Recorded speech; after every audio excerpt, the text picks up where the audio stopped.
Bonjour à toutes et à tous. Merci de, de vous installer dans cet auditorium que je suis particulièrement heureux de revoir un peu garni. Alors pas trop serré les uns contre les autres parce que ça a changé et on sait très bien pourquoi.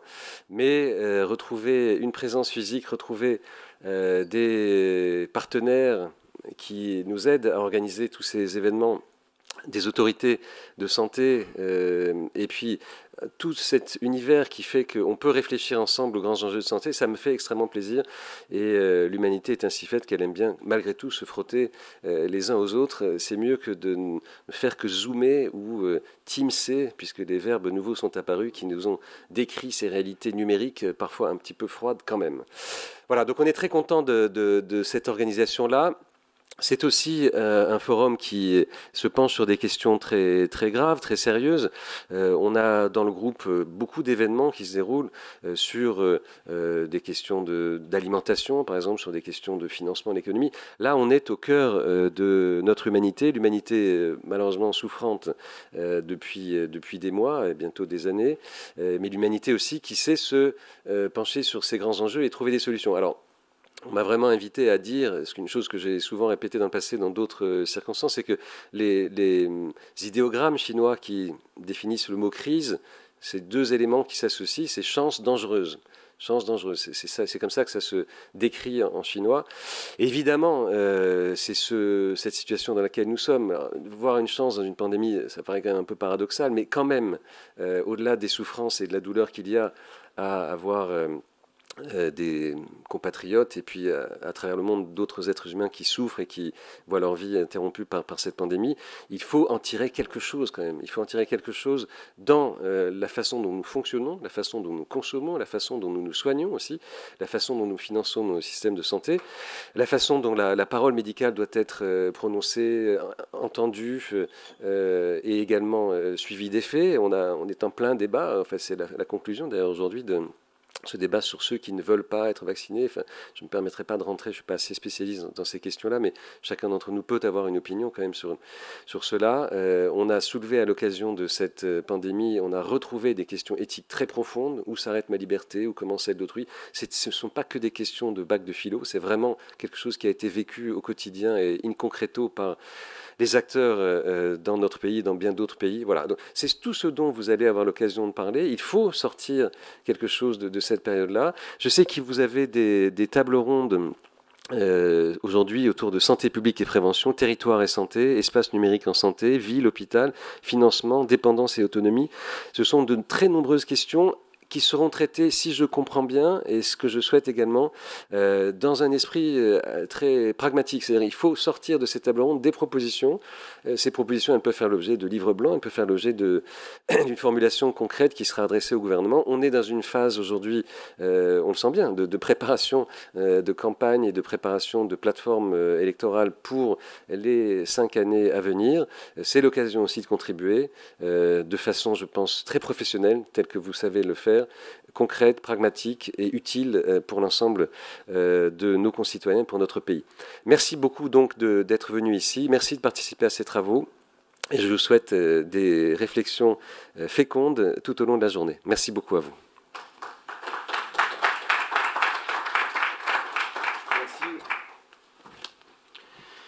Bonjour, je suis Philippe Leduc, merci Pierre Louette. Donc bienvenue au Forum 2025. Nous sommes vraiment heureux d'organiser ce forum. Bienvenue à ceux qui sont ici dans l'amphithéâtre Les Échos le Parisien et aussi à ceux qui sont à distance. Ce colloque arrive à un moment particulièrement crucial pour notre système de santé. Et notre objectif, c'est bien sûr de tirer les enseignements de la crise sanitaire en faisant tout pour éviter les lieux communs. Je sais qu'on en entend pas mal en ce moment. Alors, la crise sanitaire révèle et accélère, a-t-on coutume de dire, mais bien évidemment, ce n'est pas aussi simple. La crise a révélé, ou plutôt mis au grand jour, certaines faiblesses majeures du système de santé. Elle a aussi révélé l'extraordinaire faculté d'adaptation des professionnels de santé, que ce soit les soignants, les opérateurs, les régulateurs ou les administratifs. De nouvelles coopérations et solidarités se sont développées. Les prises de décision ont été simplifiées et on pourrait même dire que la parole s'est libérée. Le service public a parlé au privé, la ville à l'hôpital et inversement, avec en particulier un essor sans précédent des outils numériques. Et il s'agit là évidemment d'un acquis extraordinaire. La crise accélère aussi, elle accélère la transformation du système de santé, tant certaines situations de blocage antérieures ne sont plus admissibles. Mais cette transformation accélérée, après cette période de tous les dangers, ne se fera pas, bien évidemment, d'un coup de baguette magique. Et le Ségur de la santé de revalorisation des rémunérations ne suffira pas. Il faut amplifier le travail de fond au cœur des organisations, et c'est là une occasion historique. Nous avons choisi 6 thématiques où la prise de conscience est forte et les possibilités de changement sont importantes, urgentes et concrètes. Et nous nous attacherons bien sûr à considérer à la fois l'innovation organisationnelle majeure et l'innovation technologique qui sont désormais intimement liées et qui se potentialisent. On commencera par la santé publique et la prévention. Comment refonder la santé publique? La crise sanitaire est avant tout une crise de la santé publique. La santé publique est le parent pauvre du système de santé et on sait qu'aujourd'hui la santé publique est devenue politique avec la mise en examen de l'ancien ministre de la Santé. Ensuite, on parlera de territoire et santé, comment organiser la santé sur les territoires. C'est une question majeure et très demandée par les patients. Et la question, c'est simple, quelle organisation territoriale, efficiente, fluide, lisible et coordonnée pour une offre de santé de qualité et graduée? Aussi étonnant que ça puisse paraître, on est loin de cet objectif, mais c'est vrai que les lignes bougent. Espace numérique en santé sera la 3e table ronde. 60 millions de Français connectés santé en 2022. Un enjeu considérable qui peut changer la face du monde de la santé en France. On verra si c'est réellement possible, on verra comment ça sera possible et on verra les atouts de cet espace numérique en santé avec en particulier Dominique Pont qui est un dynamique défenseur et promoteur de cet espace numérique en santé. Quels nouveaux outils et organisations pour une meilleure coopération ville-hôpital? Sujet majeur aussi. On sait que quand on sort de l'hôpital, on est souvent lâché dans la nature. Quand on va à l'hôpital, on n'est pas forcément, et en particulier les personnes âgées, accueillies comme on devrait le faire. La communication. Donc, quels nouveaux outils et organisations pour une meilleure coopération? La communication entre la ville et l'hôpital et inversement reste insuffisante alors que c'est un sujet majeur pour les patients et que des solutions simples commencent à se développer. Financement du système de santé. C'est un sujet particulièrement difficile en ce moment. On est arrivé à l'équilibre et quand on est arrivé à l'équilibre, patatras, le déficit s'est creusé d'une façon dramatique. Pas de retour à l'équilibre sans innovation et restructuration. Avant la crise, donc on était proche de l'équilibre, mais il faut bien reconnaître, à marche forcée. Maintenant, on est près du gouffre. On verra quelles sont les pistes de sortie parce qu'il en existe. Dernière table ronde, dépendance et autonomie, comment sortir de l'impasse?